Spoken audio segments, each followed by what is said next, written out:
Let's start, Casey, shall we, with a game that just ended. The last CONCACAF team standing, the good old Canadians in New Jersey taking on Argentina. Same score as when the two sides met in the tournament opener. The big news in this one was would Messi start? He did end up starting. So did Di Maria. No Lautaro Martinez. Instead, it was Julian Alvarez, and Scaloni's decision there rewarded. Alvarez opening the scoring in the 22nd minute. It was 1-0 at the half, still a tight game.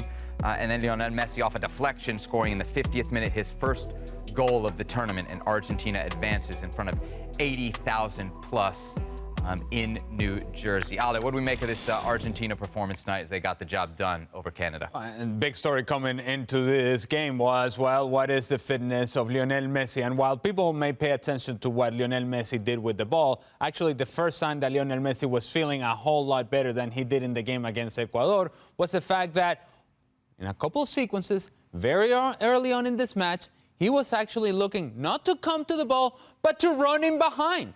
Actually looking to run in behind, which then tells you you're trusting your body. You feel a whole lot better. You feel like you can actually challenge your legs to get in behind and get at full speed, whatever full speed is right now at this point of his career. He was actually trying to run in behind. And that gave you, I think, a clear signal that Lionel Messi was going to have a different type of performance. Now, I'm not saying that he was always active. I'm not saying that he was always getting on the ball, but he was getting on the ball enough to make a difference and to have an impact on the game for Argentina and to really make it a whole lot easier for them to connect out of the midfield, get into the attacking half, get into the final third, always finding that pass that breaks out of pressure.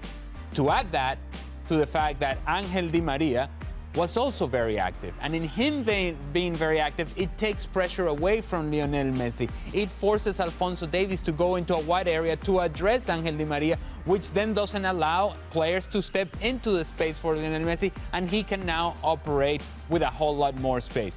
I thought that Argentina was solid without being spectacular. I think if you were to characterize this team and describe this team, that's what you would say overall. They're solid, not spectacular, and they know how to win games. And when it came to making winning plays, Argentina was far more effective in front of goal than Canada were. The truth of the matter is that Lionel Messi and Argentina look more likely to continue to score goals. And even though Canada pushed and they huffed and they puffed and they created some half chances here and a chance there, I never really got the sense that Canada was ever going to get back into this match. How much better was Messi tonight, Herc, than what we saw against Ecuador? Light years better. He was actually moving. He was, listen, it's not the Messi of old where he's going to get the ball in between the lines, between players, dribbling and doing everything that he does, but he was very active, and he looked like he was a different player than Ecuador. And listen, maybe Ecuador is a one-off. It's not the type of Messi we're used to seeing, but he was much more involved. And I agree, the running beyond players. But I think that's Scaloni. They were purposely attacking that left-hand side of Alphonso Davies. He was a victim tonight of Jacob Schaffelberg with the idea of occupying that side so they don't go forward. They can hurt us down that left-hand side. Let's occupy that side, get it in behind because the spaces will be there. And this game was over in the 22nd minute. It was over in the 22nd minute. The moment that Julian Alvarez gets beyond them, another defensive mistake, Bombito at midfield, Rodrigo de Paul with the ball, nobody steps. He's allowed to scan the field and put the ball where he wants. Julian Alvarez with a beautiful touch, and he finishes it. The moment that ball hits the back of the net, it's over. Canada is now chasing the game. They have to stretch themselves out even more if they want to risk and somewhat disturb the opposition because there were half chances, no real chances for Canada. That's as good as it got. It was a very professional performance from Argentina, a well-coached performance from Scaloni. They attacked this Canadian team where they knew they can hurt them in behind. How does this Argentina performance, Casey, stack up against what we've seen from them the rest of the tournament? Well, I think besides the last match where we were very critical about was Messi fit? The midfield then was all over the place. We saw it from the first 5 minutes of this match that the Argentinian midfield was connecting 1- and 2-touch passes. We didn't see any of that in the Ecuador game. So the midfield was up for it. Messi, obviously, not only did he run in behind, once actually in the first 15 minutes, he chased back and defended. And when he I'm sorry, what? Yes, it's true. One time he chased back and defended. All right, okay. And so when you saw that, you went, okay, you know, Messi's up for this. But it's kind of what we've been used to seeing from Argentina is doing what's just enough to win the match. Now, when we look at Canada, we knew that we knew they needed the perfect match, and the perfect match didn't happen. Matches are won in the 18s. They're not won in midfield. It has to be those moments. And what we saw from Argentina was a difference of quality in the final third, in the attacking end of the field, compared to Canada. Canada broke them down 2 or 3 times in each half when they needed that moment of quality in the final third, albeit a touch, a run, a shot, a decision, whatever it was, that was missing from Canada. And then when you needed that tackle, that challenge, that whatever, you saw it from Argentina as well. So the gulf in final moment quality, both in the attack and in the defense, was miles apart with Argentina tonight. In the pregame, Ale, we talked about kind of what would the approach be for Canada and what would be the approach for Jesse Marsch. Did they get it right? And was it similar to what we've seen from them throughout this tournament? No, they didn't get it right because, and Casey was mentioning in the pregame how potentially it would be better for Canada to drop off and be very solid defensively and very disciplined defensively and move together and then find an opportunity where you can get out on the counter. And while I agree that technically that's what you would want to do and tactically, ideally that's what you would want to do against Argentina, it's not in the personality of this group to do so. And more importantly, it's not in the personality of Jesse Marsch to do this. Jesse Marsch is a guy that is in your face, and his teams are going to get in your face, and they're going to press higher up the field, and they're going to try to make it difficult for you, and they're going to try to force turnovers in the attacking half so that then you have a shorter distance to go from goal once you recover possession. Well, what we saw from Canada in the initial part of the game was an in-between. It was neither sitting back nor was it pressing higher up the field. And in being in between, you're nowhere. What it tells me is that there may have been a message of, hey, let's be a little bit more conservative defensively. When there is an opportunity to press, you got to go all together. And in order to do that effectively, you have to be very clear as to when you step and how you step. And what I saw from Canada is that 3 guys will go, but not the rest of the team. Then the 3 guys would drop off, and then now Argentina had space to play. It was never connected. And what we have seen from Canada in this tournament that they have been so successful doing is making the field short. With that pressure in between lines is very clear and very clean and very well organized. Well, it wasn't organized. And if you need an example, if you think that I'm wrong, if you think that whatever I'm telling you doesn't make any sense, just look at the first goal and just look at the lack of pressure on the first initial pass into Rodrigo de Paul. He's allowed to turn. There's no pressure there either. And now you have center backs that instead of recognizing the danger and dropping off, what do? They keep that high line. High line without pressure on the ball and spacing behind is dead. Dead. And then, of course, Julian Alvarez brings the ball down, finishes the chance, 1-0 Argentina, and here we go. It's extremely difficult to be connected as a team. And now you're asking a team that's never played in this system, that's had 2 games with this coach heading into this tournament, to get things right in a new form of playing. What Ali's talking about is that line of confrontation. It was just above half circle. When they bypassed that pressure, because when you get in there, there's pressure. You confront. But when they bypassed that pressure, Rodrigo de Paul allowed to scan the field, they were caught in that no man's land. And in that high line, it's Bombito, it's Cornelius facing the wrong way.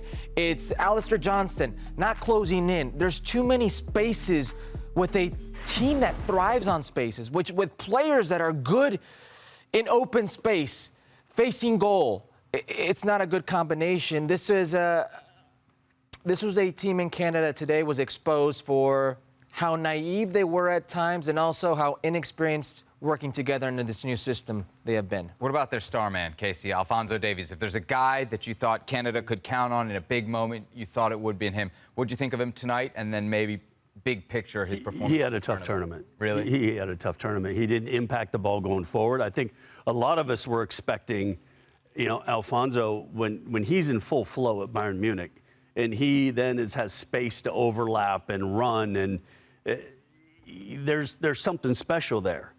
I never really saw him get out on the run at any time during the tournament. And then even multiple times, we were talking about Di Maria makes a run, and then you think, oh, okay.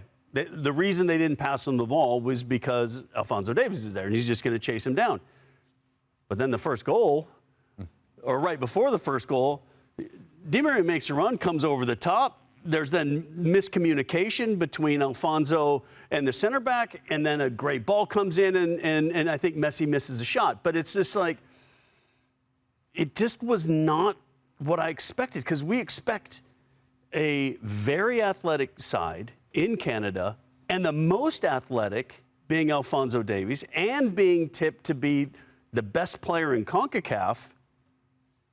And I don't know if it's, I want to go to Real Madrid, am I staying but it just looked like something else was in his head, and it just wasn't a clean performance in any of the matches. Go ahead, Herc. No, we always talk about how it is a player's stock improve with the tournament. This was one of those tournaments for Alphonso Davies where if you're Real Madrid, you're thinking, wait a second, what are we getting here? Because Real Madrid goes for the best players in the world in those positions. Alphonso Davies did not look like one of the best players in the world in this tournament. Is that down to him or how he was deployed, you think?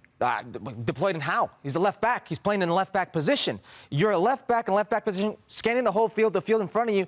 You should be able to make a pass. You should be able to dribble out of the back. Now, listen, we'll get into the fields, and they were atrocious. As bad as they can be, this is embarrassing for CONCACAF. This is embarrassing for CONMEBOL. This is embarrassing for a country that's going to host the World Cup. A stadium that's going to host the World Cup. A stadium that's going to host final. the World Cup. It is an embarrassment. But Alphonso Davies had some good fields. Alphonso Davies had some moments where he could prove that he's a good footballer, and he was nowhere in between. As Case was alluding to, I don't know if the not knowing of where he's going to go, the uncertainty of his club situation was weighing heavily on him, but he looked a shadow of himself. This was a player that we weren't just talking about being the best player in CONCACAF, we're talking about being one of the best in this position in the world. Today, this tournament, he didn't look it. Can I just tell you that I am not surprised? Not surprised, because if you follow Bayern Munich and Bundesliga, Nobody follows it like Bundesliga. Available on ESPN Plus, by the way. Derek Ray would get really mad if I didn't say that. Available on ESPN Plus, Bundesliga. But what? Exclusively on ESPN Plus. Ollie, what's the German word for that? Available? Don't quite have it in my vocabulary just yet, but I'm working on it. Here's the thing. If you have seen Alphonso Davies play this season with Bayern Munich, the truth is that he hasn't been in that full flow that you're talking about. Correct. Casey. And it's been for a while that he hasn't been at that level. And so I think so many times we associate players to past performances and expect that that's what they're going to deliver. And you certainly think, or would think, that that would be the case with Alphonso Davies, and because he is the team captain and because he is the flag bearer, the poster child for Canadian football, that indeed, he would show up in this sort of moments. But he was never, ever, certainly in this game, a presence in the attack for Canada. And why is that important? It's because he is a guy that with athleticism, with speed, when he gets around that corner, when he opens up into that space and exploits that space, it makes this team exponentially more dangerous and more difficult to defend. And it makes this team, I think it actually elevates players around him, because now you have a team that is getting on that track meet, that is getting on that running back and forth that they do so very well. And if you were to point out something that Argentina did very well today, is control the pace of the game and the rhythm of the game. They only got in trouble when they started turning the ball over in the second half. But for the majority of the match, we're going to slow it down when we want to, and we're going to speed it up when we want to. Not when Canada wants to run. We'll run when we want to run. Alphonso Davies never impacted or affected this match. Can we bring it back to Argentina here from a they've reached the final perspective? Is there any concern that maybe they haven't hit fifth gear yet, or maybe beyond that, that they haven't been tested yet throughout this competition? I mean, they had Ecuador in the quarterfinals. It was a test, but probably not at the level of a Brazil or an Uruguay or a Colombia type test yet. Well, I suppose that if you want to go glass half empty, which apparently that's the way that you live your life, Seb, yes, that's one approach. I think if you're Argentina, the way that you actually frame this argument is, we are actually not anywhere near where we can be. And we're winning matches and we're advancing. And as I mentioned following that match against Ecuador, if they were gonna lose, it was that match. It was that night. It was that moment, because everything came together for Argentina to lose that match, or to, at the very least, be bounced out of the competition. And they survived that. And anybody that has ever won a tournament at any point actually goes through a moment in which, man, you think you're out and somehow you're still in. Argentina survived that, and I was expecting a much better version of Argentina today, and I think it's fair to say that this was a better version of Argentina. In order for them to win this competition, it's going to have to be even better than what it was tonight. I think this team in a final will be able to deliver that performance. But what did we talk about when we were watching this match? We were talking about an Argentinian side over the last several years. They just do what they need to do to win the game. They're not beating teams 6-0 and 5-0 just because they can. They just like, oh, we got a couple goals. We got one in each half. Perfect. Got that second goal in the 55th minute. And now we're just going to see the game out. We don't need to win this game 4 or 5. You know, I think we've seen, you know, I think particularly Colombia of late that kind of really enjoys kind of really stepping on the gas. But you just don't see it with this side. They're just like, hey, okay, we'll do our job. And I truly believe that if Canada had got a goal, they would have stepped on the gas again and got that third. But they didn't need to, so we're just going to do the job. I don't know if they would have gotten that third. They would have controlled the game like they did today. What'd your primo take here? He took Argentina and the under 3.5, which is the standard play when Argentina plays, because to Casey's point, they tend to win. They don't tend to blow teams out. However, when we think about what's coming next, it's Uruguay or Colombia. It's better than Canada. How confident are you that they can take that next step, like Ale is saying? Because I'm sure it will be a stiffer test in the final than anything they've faced yet. With all due respect to Uruguay or Colombia, who could be that opponent, it's par for the course with what we've seen over the years. Yeah. Whether it's Copa America or whether it's the World Cup. I mean, you can go back to when they played the Netherlands, you know, and in dramatic fashion, overtime, penalty kicks. Can go back to the World Cup final against France. Spectacular games that they end up somehow finding a way to win. But they didn't beat them in the 90 minutes. They do what it takes. This is a team that doesn't need to be spectacular. I think they feel comfortable in their skin, and they can do it in so many different ways. Today, they control the tempo of the midfield. Other games that we've seen before in the World Cup against Australia, it's sloppy, it's gritty. They find a way, you know, it doesn't need to be pretty. They do what it takes, and they have special players. Right now, Messi got his goal. He looked physically fit, which for me was the most important thing. A physically fit Messi getting his goal with Angel Di Maria all of a sudden being a factor, which he's always been a factor. Copa America final against Brazil gets his goal. World Cup final against France gets his goal. Another final here in his going away party, he could be a major factor. But let's not take away from what we all thought was going to happen as well once the lineups were out. Julian Alvarez and the work rate up front to just absolutely set the tone. Yeah. And there were doubts about that decision. Correct. But the way he is then able to just continue to press, continue to harass, and how many times Canada turned the ball over in midfield and didn't have to then, particularly in the first half, then have to kind of defend as a unit in the heat. They won the ball back quickly, and so much of that started from that instant pressure from him. I have to your point, Casey, I have a very soft spot for the work that Julian Alvarez does. Man, do I appreciate what he's doing. And let me just say, it's not easy. It's not easy because it's not in your nature. You're an attacking player who scores goals, who your livelihood depends on scoring goals. And yet for this team, his role is you're going to chase and you're going to work. And why are you doing that? Because that guy is not chasing. that guy is not defending. And so somebody's got to do it so that you have that balance. And it was so important for Argentina to be able to have that. A player that will perhaps not win the ball or not win the challenge, but he's made it uncomfortable enough to where now the second pass gets cut out. And that's where Argentina sort of got to be on the front foot in the first half. I would say this about Argentina, just in general. It's hard to think of a team in the world, not just CONMEBOL, not just in Copa America, but in the world, that enjoys so much and thrives so much the suffering, el sufrimiento, suffering to get a result. That they, while we think, oh man, they're under pressure, or we may think, oh my goodness, They're not playing well. When are they going to play at their best? They're thinking, that's all right. We'll make a challenge. Sliding challenge. Or Dibu Martinez will make a save. Or somebody will come up with some sort of block, goal line clearance. And they continue to play that way. And in that suffering, in that sufrimiento, they thrive. They thrive. We focus on Messi, and we talk about Julian Alvarez, and we talk about, and rightfully so, and Di Maria and what they have going forward. But what has made this team a championship team in Copa America and the World Cup is the fact that while they're taking care of the offensive part to do just enough, the defensive part of it, they're able to provide and build a platform from which those other guys can provide productivity. But these guys in the back, the midfield, and the work that they put in and enjoying that suffering, enjoying that sufrimiento makes that difference for them. Well, and go back to the long throw right before the half. Yep. I mean, Debo had very little to do in this match. But when you needed him, there was a long throw, skip through. Romero thought it was going to go back to him. And Alfonso slips in and hits a shot, and Debo stands up big at the near post. Yeah. Dave makes the save.